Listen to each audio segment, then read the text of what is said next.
2022년도 이제 몇 주간이면은 이번 달 올해 달력을 모두 떼게 되어집니다. 여러분들 어떻습니까? 후회 남는 삶이 좀 있습니까? 아니면 후회 없는 삶을 사셨습니까?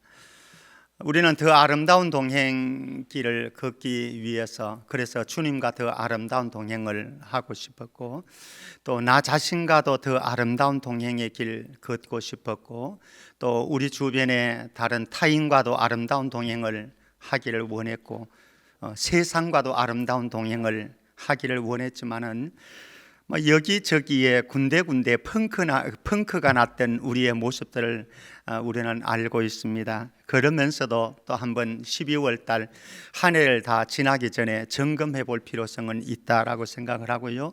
우리 안에 또 주님과의 더 아름다운 동행, 그리고 우리의 주변의 타인과 그리고 나 자신과 어떤 동행을 하고 있는지 한번 점검해 보면서 연말을 지나갔으면 좋겠습니다.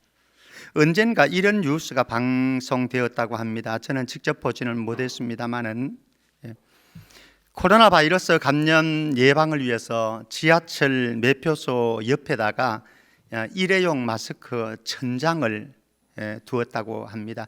아마 이런 경우들이 굉장히 많았죠. 군데군데 이 일회용 마스크를 쌓아두고 꼭 필요한 사람들은 가져가도록 이렇게 하는 경우들이 있었습니다. 그런데 한 여성이 거기에 가더니 마스크를 한 움큼 집어서 이제 가는 거예요.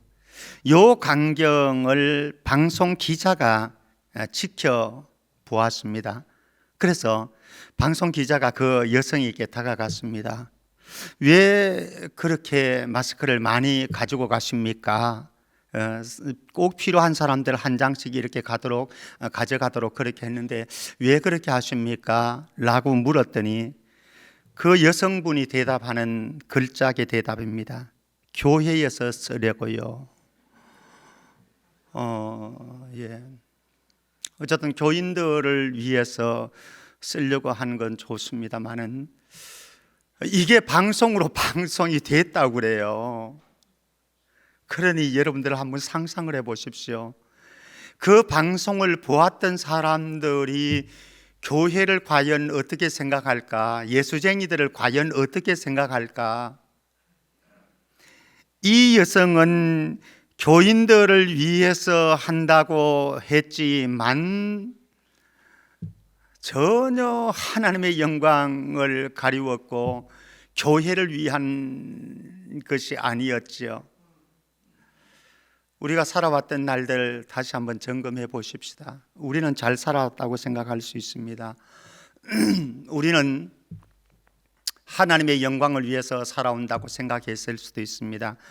그런데 그것이 주님과의 아름다운 동행이 아니었고 하나님의 영광이 아니었고 그리고 우리 주변 사람들과의 아름다운 동행이 아니었을 수도 있지 않겠는가라고 하는 것, 질문 한번 던져놓고 오늘 본문으로 들어가 보십시다.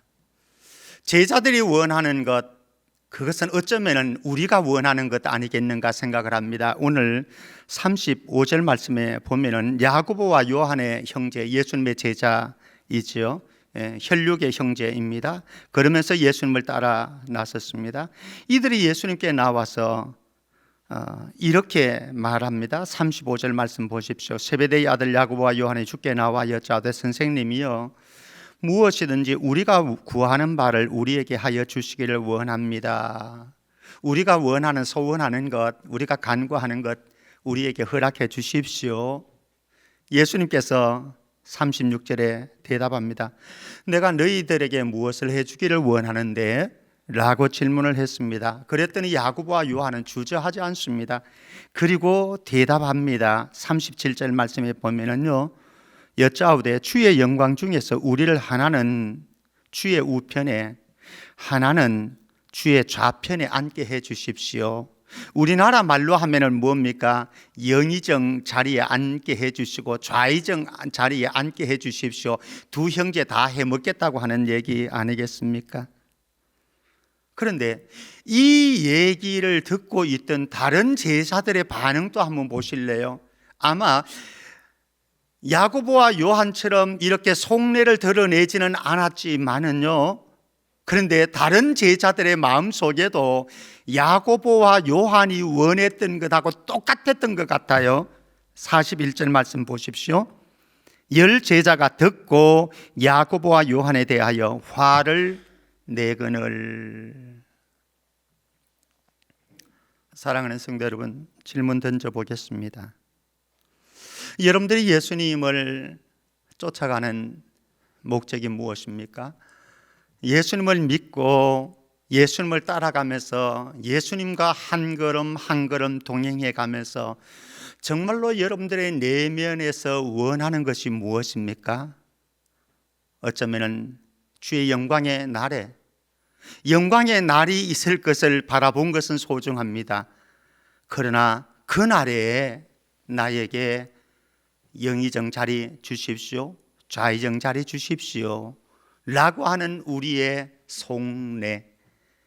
어쩌면 저와 여러분들이 예수님을 따라간다고 하지만 또 주님과 동행한다고 하지만 주님이 우리에게 기대하는 마음과 내가 가지고 있는 주님에 대한 소원, 속내는 다를 수가 있다라고 하는 것이지요. 빗나간 마음의 욕구들이 있습니다. 누구에게나 여기 앉아있는 우리 모든 사람에게 동일한 욕구가 있겠죠. 동일한 마음이 있겠죠. 그것은 무엇입니까? 권력과 힘을 잡고 싶은 욕구 다 있습니다. 부부간에도 힘을 잡고 싶은 욕구가 있고요. 그래서 명령하려고 하잖아요. 상대방 지배하려고 하잖아요. 통제하려고 하잖아요. 우리에게 그런 욕구가 있기 때문에 더더구나 남성들은 힘에 대한 욕구, 권력에 대한 욕구가 굉장히 강하거든요. 그래서 어디에 가서든 앞장서기를 원하고 통제하기를 원하고 따라오기를 원하고 그러면서 사람들을 부리려고 하는 속성들이 우리 특별히 남성들에게는 굉장히 많이 있지요. 그런 차원에서 볼 때에 야고보와 요한의 마음을 이해할 수는 있겠습니다. 그런데 문제가 있습니다. 무슨 문제인가 하면요, 첫 번째, 이 야고보와 요한을 위시한 제자들은 3년 동안 예수님을 그림자처럼 따라다녔던 제자들이라고 하는 거예요. 3년 동안 예수님을 따라다니면서 예수님의 말씀을 다 들었습니다. 그리고 예수님이 하는 행동, 예수님이 살아가는 모습, 예수님이 사람들을 어떻게 대하셨는지 다 보았습니다. 그러니까 예수님을 가장 닮을 수 있는 사람들이 누군가라고 하면은 바로 여기에 있는 야고보와 요한을 위시한 예수님의 12제자라고 하는 거죠. 그런데 그렇게 3년 동안 그림자처럼 예수님 곁에서 보고 듣고 배웠던 이 제자들의 모습이 이렇습니다. 또 하나, 지금 예수님은 어디를 가고 있는가 하면요, 예루살렘을 가고 있습니다. 예루살렘을 간다고 하는 것은 무엇입니까? 예루살렘에 가면은 고난이 기다리고 있습니다.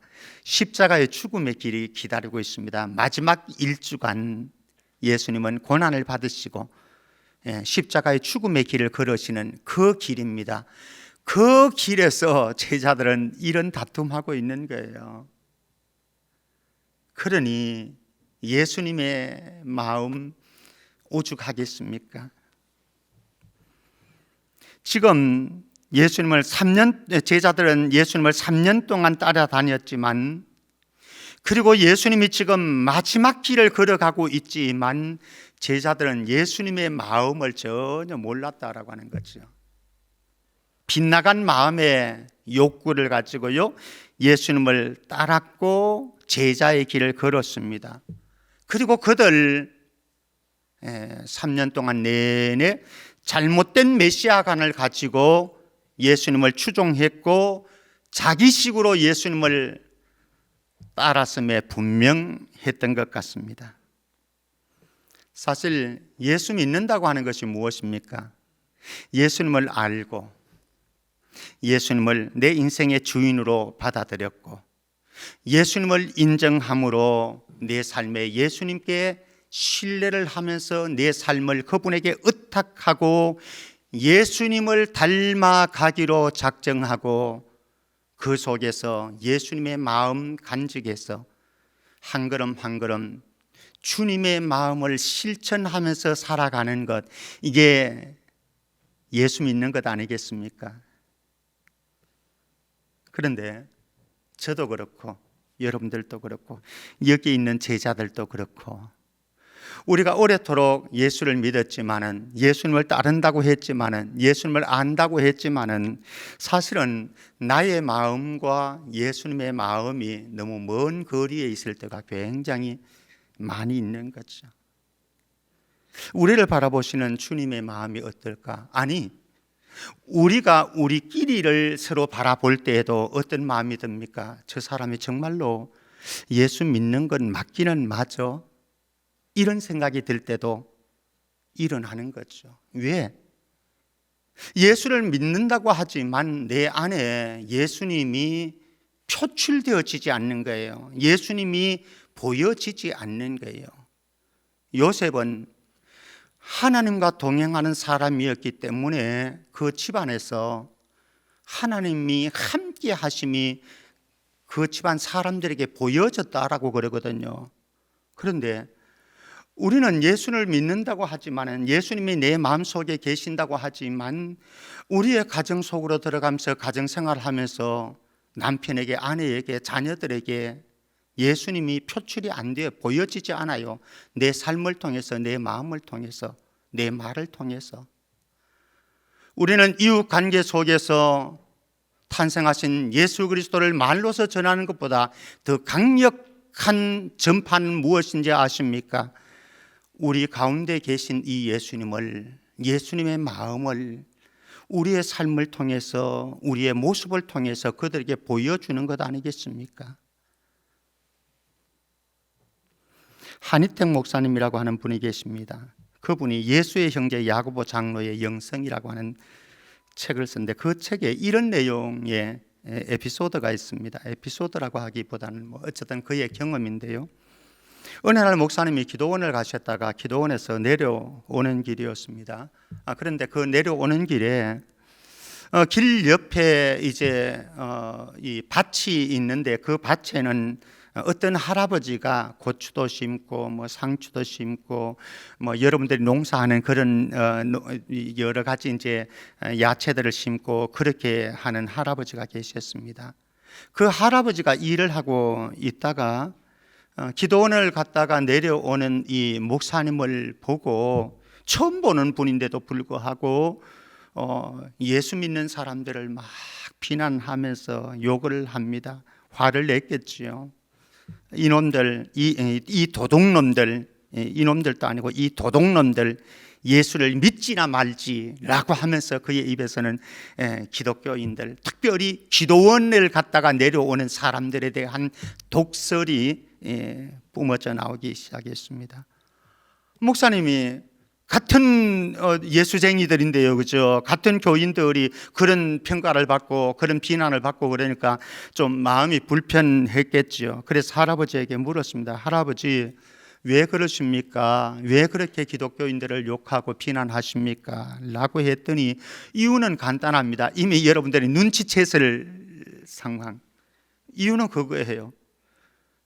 철야하고 밤새워서 눈물 콧물 흘리면서 기도하고 은혜 받았다고 하면서 또 어떤 분들은 기도 응답 받았다고 하면서 신나서 경쾌한 마음으로 내려오면서 누군가 정말로 땀을 흘려가지고 고생하면서 고추 농사 지어놨는데 상추 농사 지어놨는데 호박 따가지고 깻잎 따가지고 그거 다 따가지고 간다는 거예요. 이게 한두 사람이 아니라. 저를 한번 따라해 보십시오. 그 도둑놈이 바로 나이네. 하기 싫지요. 한번 따라해 보십시다. 그 도둑놈이 바로 나이네. 하기 싫지요. 그런데 그 그림자가 내 안에 있다고 생각지는 않으십니까? 아니 목사님, 제가 언제 그랬는데요? 언제 남의 밭에 고추를 따갔는데요? 상추를 따갔는데요? 그러나 우리의 삶의 영역으로 들어가면은 예수의 마음과 참 먼 거리에 있는 우리의 삶의 모습이 있다라고 하는 거죠. 제가 말씀드리려고 하는 건 이거예요. 고추 따갖고 간 거, 이 상추 뜯어 간 거, 그거를 얘기하려고 하는 게 아니고, 우리가 20년, 30년, 심지어는 목사라고 하는 신분을 가지고 있지만은, 이 목사라고 하는 신분을 가지고 있는 제가 예수님을 따라간다고 생각하지만은, 예수님의 마음을 간직하면서 살아간다고 하지만은, 삶의 현장에서 때로는 우리의 사랑하는 가족들에게도, 우리의 사랑하는 지체들에게도, 우리의 사랑하는 이 주변의 사람들에게도 얼마나 많이 예수님 마음과 거리가 먼 삶의 모습을 그들에게 보여주었던가라고 하는 거죠. 그러니까 그들이 교회에 대한, 예수에 대한 매력이 없는 거예요. 하나님이 매력이 없는 것이 아니라, 예수가 매력이 없는 것이 아니라, 교회 자체가 매력이 없는 것이 아니라, 예수님과 동행한다고 하면서도 더 아름다운 동행을 우리가 외쳤으면서도 여전히 우리의 삶 속에서 예수님의 마음이 드러나지 아니하고 예수님의 모습이 드러나지 않은 우리의 삶의 여정들이 하나님의 영광을 가려왔다라고 하는 거죠. 이건 여러분들을 체크하기 위해서가 아닙니다. 바로 저의 모습이고, 제가 목회하고 있는 우리 교회의 성도들의 모습이기 때문에, 이제는 세상에 참빛으로 오신 예수 그리스도를 드러내려고 하면은 그 빛을 투영하고 있는 저와 여러분들이 세상 속에 들어가서 교회에서만 아니고, 예배드리는 이 시간만 아니고, 우리의 삶의 현장에서 예수 그리스도의 참빛을 비춰줄 수 있어야 되지 않겠는가라고 하는 거죠. 그게 강력한 우리의 무기 아니겠습니까? 38절에 그러면 예수님은 어떤 길을 걷고 계신가 한번 보십시다. 제자들은 지금 영적으로 무지해서 예수님의 마음을 다 알지 못했다라고 말씀드렸습니다. 그런데 예수님은 지금 어떤 길 가려고 하는지 보여주십니다. 38절, 예수께서 이르시되 너희는 너희가 구하는 것을 알지 못하는도다. 내가 마시는 잔을 너희가 마실 수 있느냐? 내가 받는 세례를 너희가 받을 수 있느냐? 여기 보면 내가 마시는 잔, 내가 받는 세례가 나옵니다. 이게 무엇입니까? 예수님께서 십자가에서 고난받고 죽음을 당하실 이 사건을 가리켜서 내가 받는 잔, 내가 받는 세례라고 표현합니다. 그러니까 예수님은 지금 무엇을 하려고 하는가 하면은 십자가의 고난받고 죽음을 당하기 위해서 지금 이 길을 걸어가고 있는 거거든요. 그런데 예수님은 이런 마음으로 이 길을 걸어가고 있는데 제자들은 전혀 다른 세계 속에서 다른 마음으로 다른 욕구를, 소원을 가지고 지금 예수님을 따르고 있다라고 하는 거죠. 예수의 제자의 길을 걷는 것은 예수를 믿고 따른다라고 하는 것은 영광을 누리는 길이 아니고요, 고난과 죽음의 길이라고 하는 거죠. 물론 이 고난과 죽음의 길을 지나고 나면은 그 다음에 부활의 영광이 찾아오기는 와요. 그러나 이게 역순이 되어져서는 안 되는 거죠. 근데 제자들은 역순을 기다리고 있습니다. 죽지도 않고 고난도 치르지 않고 영광을 얻으려고 했던 거죠. 어쩌면 저와 여러분들의 마음속에도 늘 그렇지 않습니까? 예수 믿어서 잘 돼야 되고, 예수 믿어서 병이 없어야 되고, 예수 믿어서 우리의 아들, 딸들이 좋은 대학 들어가야 되고, 좋은 데 취직해야 되고, 좋은 배우자를 만나야 되고, 그래서 예수 믿으면 우리가 우리의 삶의 현장에서 고난이 없고 형통한 삶, 탄탄대로 시온의 대로만 쫙 열려지기를 기대하고 있습니다만은, 사실은 예수 믿는다고 하는 것은 그런 것이 아닙니다. 예수님이 걸어갔던 길들은 그런 길들이 아니었습니다. 고난의 길이었고 죽음의 길이었다라고 하는 것이죠. 예수님 다른 길, 다른 삶을 제시합니다. 한번 보실까요? 42절, 43절, 44절인데요. 세상이 추구하는 길을 한번 보십시다. 세상이 추구하는 길은 어떤 길인지 42절 말씀입니다. 예수께서 불러다가 이르시되 이방인의 집권자들이 그들을 임의로 주관하고 그 고관들이 그들에게 권세를 부리는 줄을 너희가 알거니와 이렇게 말씀합니다. 로마 정권을 가지고 있는 사람들은요, 통치자들은, 황제들은 그랬습니다. 권세를 가지고 사람들을 주관하고 통제하고 자기 권세를 휘두르는 것이었습니다. 그래서 많은 사람들에게 아픔을 주고 고통을 주었습니다. 이게 세상 주관자들, 세상이 걸어가는 길, 세상이 추구하는 길입니다. 그런데 예수님은 제자의 길을 다른 방향으로 제시를 합니다. 43절, 44절 우리 함께 읽습니다. 43절, 44절 같이요. 시작.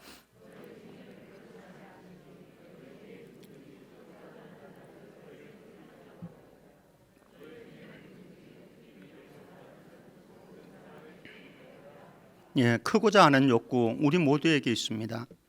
어뜸이 되고자 하는 욕구 우리 모두에게 있습니다. 그런데 예수쟁이가 크고자 하는 욕구를 채울 수 있는 방법, 그리스도인이 어뜸이 되는 길을 채울 수 있는 방법 무엇입니까?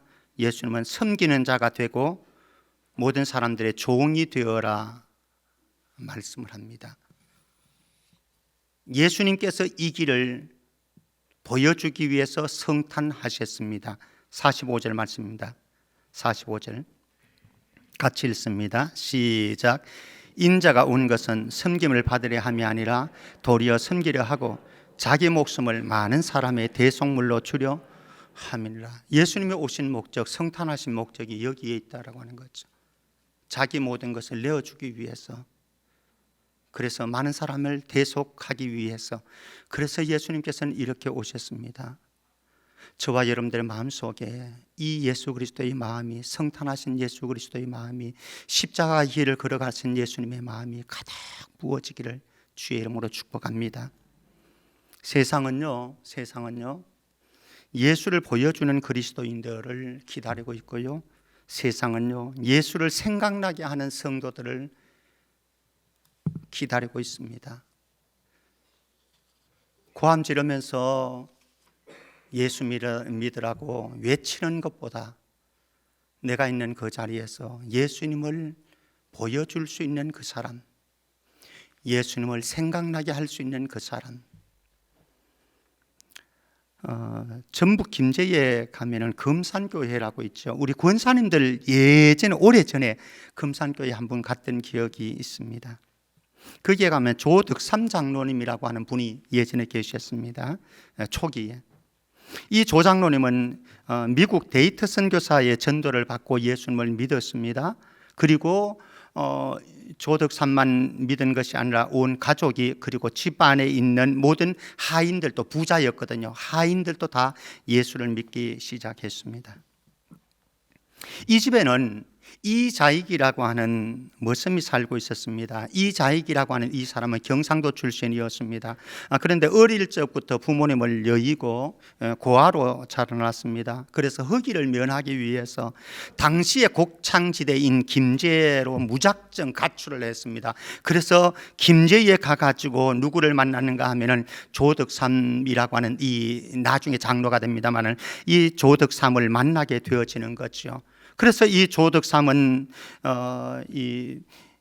이자익을 불쌍히 여겨서 자기 집의 하인으로, 머슴으로 일하도록 했고요. 그리고 마부 일을, 말들을 관리하는 마부 일을 하도록 했습니다.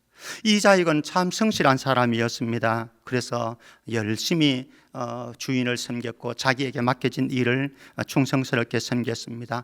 그러면서 자연스럽게 조덕삼이 믿고 있는, 주인이 믿고 있는 예수를 믿게 되어졌고, 그래서 신앙생활을 하기 시작했습니다. 그런데 이 이자익이 똑똑했던 것 같습니다. 그래서 조덕삼의 자녀들이 천자문을 한글을 배우는데 그 천자문과 한글을 배우기 위해서 어깨너머로 이렇게 기회가 있을 때마다 배우려고 하는 이런 모습을 보았다고 합니다. 그래서 조덕삼 장로는 그에게 천자문을 깨우칠 수 있고 한글을 깨우칠 수 있는 길을 열어 주었습니다. 이 두 사람은 동일하게 주인과 종이지요. 성실하게 교회를 섬겼습니다. 그리고 1902년에 두 사람이 함께 세례를 받았습니다. 그 교회는 점점 부흥되었었습니다. 그러자 조덕삼은 자기 땅을 내놓았습니다. 그리고 교회 1908년에 금산교회 예배당을 설립하게 되어졌습니다. 교회는 계속해서 성장하게 되어졌고요. 데이트 선교사는 그 당시에 이들을 전도하고 이들에게 세례를 주었던 선교사입니다. 데이트 선교사는 이제 자기가 다 선교하는 선교지 교회들을 다 관리가 할 수를 없어서 이 금산교회의 설교를 누구에겐가 맡겨야 되는데 누구에게 맡겼는가 하면 조덕삼 주인에게 맡긴 게 아니고 종인 이자익에게 맡겼습니다. 여러분들 한번 상상을 해 보십시오. 그러니까 주인인 조덕삼이 그 밑에서 종의 설교를 듣는 지경이 되어졌습니다. 쉽지 않은 광경이라고 생각합니다. 그리고 한 걸음 더 나가서 교회의 위기가 한번 왔는데요. 1909년에 장로 투표를 했습니다. 장로 투표를 했는데 모든 사람들은 기대를 했습니다. 예상을 했습니다. 누구가 장로가 될 것 같습니까? 주인인 교회의 땅을 헌납해 가지고 교회를 예배당을 지었던 조덕삼이 당연코 장로로 뽑힐 것이라고 생각을 했습니다만은 조덕삼은 떨어졌고 이자익이 장로가 되어버렸습니다. 순간 발표가 되어지는 순간 교회가 긴장이 흐르기 시작했습니다. 그래서 눈치를 보기 시작했습니다. 그때에 조덕삼이 일어나서 한마디를 했습니다. 성도 여러분, 참 감사합니다. 나는 나이가 많아 봉사하기 어려운데 젊은 이자익 영수를 장로로 뽑아주셔서 감사합니다. 우리 모두 이자익 장로를 잘 받들어서 교회를 부흥시키십시다. 한마디를 해서 교회가 완전히 부흥의 불길이 일기 시작했고 그 이듬해에 결국 이 조덕삼 장로는 장로로 피택이 되어졌고 장로로 피택되어진 이 조덕삼 장로는 이자익을 평양신학교에 입학시켰습니다. 그래서 교회가 다 대주고 목사를 만들었습니다. 목사가 되어진 이자익을 2대 목사님으로 금산교회 2대 목사님으로 모시고 와가지고 충성스럽게 섬겼다. 지금도 계속해서 그 이야기는 한국 교회의 아름다운 미덕으로 제시되고 있습니다. 예수를 생각나게 하는 사람 아니겠습니까? 예수를 보여주는 사람 아니겠습니까? 이자익보다 더 훌륭한 사람이 바로 저는 조덕삼 장로님이라고 그렇게 생각을 합니다.